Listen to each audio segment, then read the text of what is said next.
We've been MIA for how many weeks? It's been like two. It's just 2 weeks, right? 2 weeks, yeah. Okay. But Ray Love, who's not here, he's been MIA for 3. Yeah, what you doing, Ray, man? Yeah, you're playing around, Yeah. all right? Playing hooky, right? But yeah, but at the end of the day, we here. Glad to be here. That's beautiful, man. We didn't even get a chance to talk about the summer stage that we went to.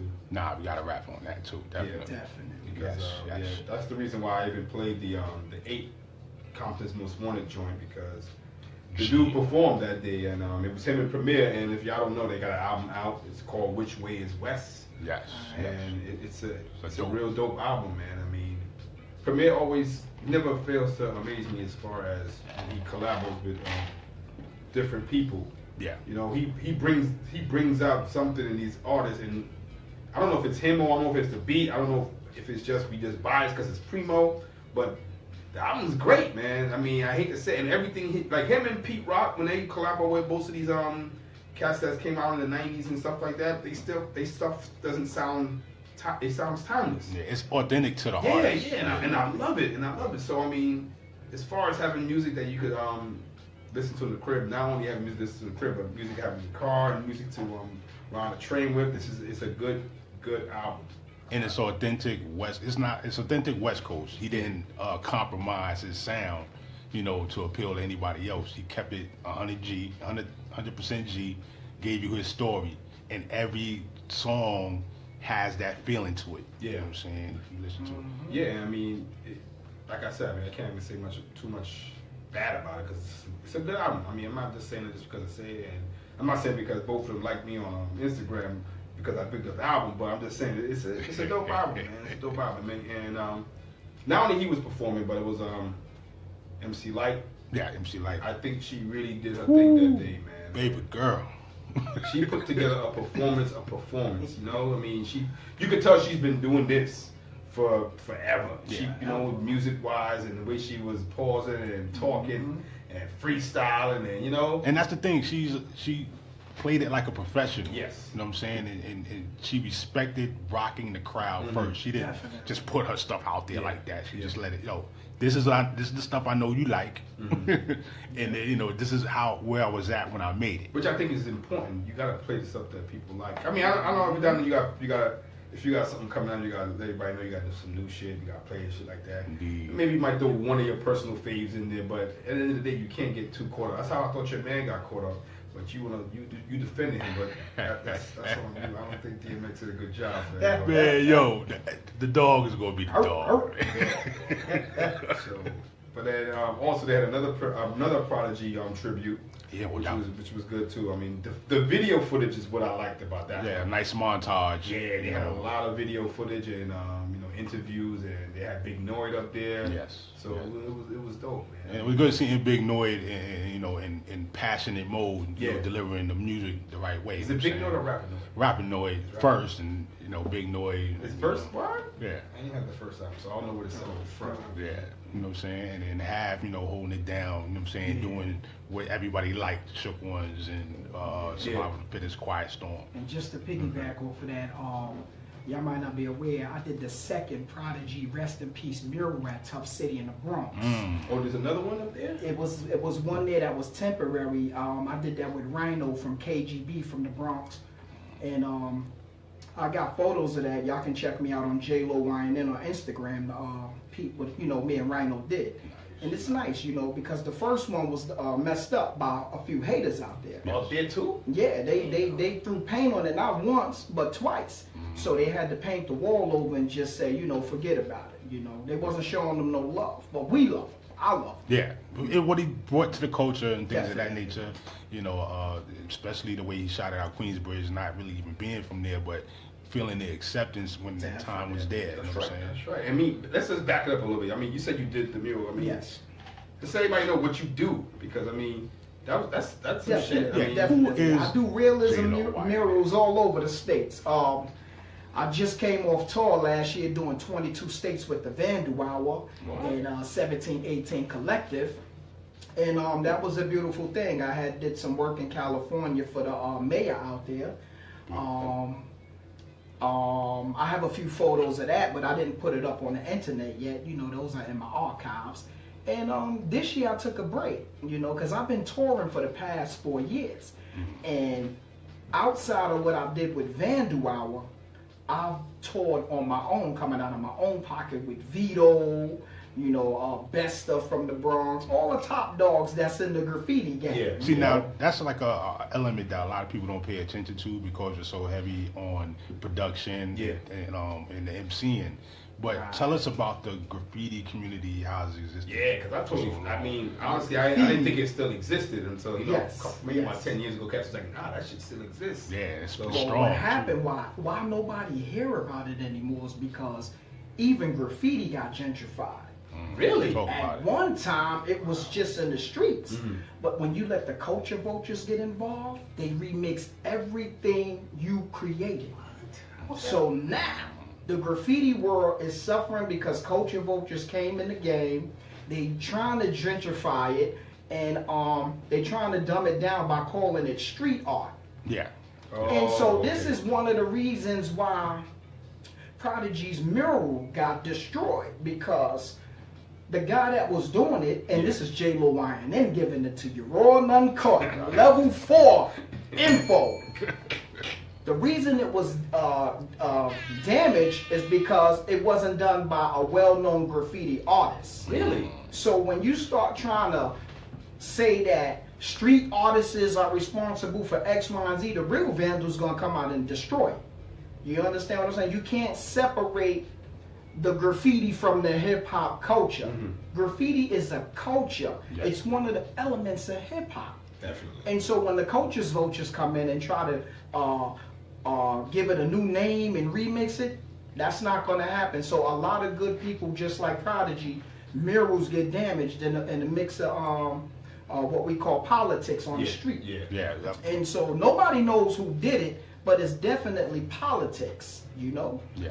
I mean, as far as, so you trying to say all the other murals all over New York City, they were done, for the most part, they were done by official? They were done by official people. For an example, when I did the Sean Price mural in Brownsville, Yeah, I wanted to bring that up. they had to call me in because the first artist that came, they was ready to beat him up and take his paint. You not from the hood. Still? So graffiti is real. You know, we want a real brother from the hood to do it. So rest in peace to Sean P. Yes, We go way back, Brownsville, graphic arts, you know. That's my D-Sep brother, Seth Flow, BCC is my family.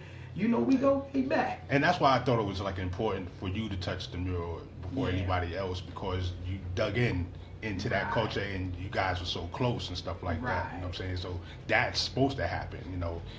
It's like the murals like the Big L mural, nobody's gonna touch, hopefully, you know what I'm saying? Killer Ben and they respect Fort, that's cool. you know what I'm saying? Those things are a part of the culture of the community. Definitely. So when you had the situation with the Biggie mural on the side of the building and dude was about to do his thing, no, you got to consult with the community first. Definitely. You know what I'm saying? That's they will destroy your work. Graffiti got a lot of goons in it, and nobody there really working no 9 to 5. Those are hoodlums. That was, so that's, I mean, so at that point when cats was just doing graffiti, they didn't, like you said, they weren't having 9 to 5s. It was more of a culture aspect. So where were they getting the money to get the paint? Oh, everything. For this? Wait. You know what? Let's backtrack a little bit. Right? Take us back to the beginning. The beginning. Yeah. What year are you talking? I started in 1982, but my moms didn't let me out the house till 1984. Of course, at 84, I'm 10, 11 years old.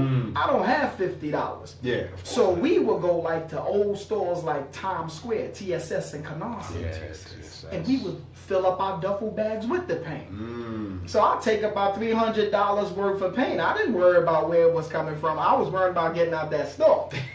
And so 9 times out of 10, way back when they didn't have the metal detectors and all that and alarms, it was easy. It's the culture aspect. Yes. We the reason you got alarms now. Facts. Yeah, we're from alarms to the blue ink. The Marsh ink or the supermarket. You know what I learned from a dude named Boom? He took the deodorant and Zara. Praise to the Zara. That's my dude.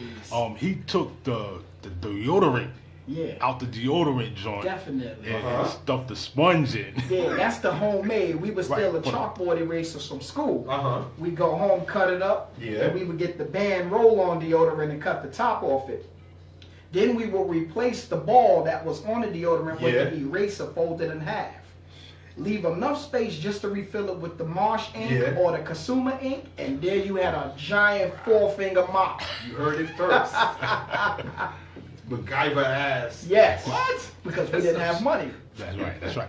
You know? The best things in hip hop came because there was no money around. That's right. You know what I'm saying? And you had to improvise. That's right. And also, how should I say, liberate some materials. No, you had to, like you said, you had to put I mean, you could have been I don't want to say dumb cat, but you had to be creative. You had to use your, For sure. You had to be whatever, you had to get whatever you had to get and use. I remember when Skelly came, you either had, if you had no money for clay, you had to use wax, then use gum, and then worst case scenario, you'd start digging the tar from the street right under the car that just, and you put that inside the top, and that was, and that heavy ass. Play killer with that one. Yeah, blasting cats. Three pots away. All right, so let's tell us also because you come from, I mean, one of the roughest neighborhoods in the world, basically. In the world. Brownsville, baby. For real, and mix it with the graph art and the whole street culture there. That's like a real important start for a lot of things. Yes. Brooklyn. Yes. Growing up in Brownsville, yeah. Graffiti wasn't common in Brownsville. You had one crew out there called the MOG.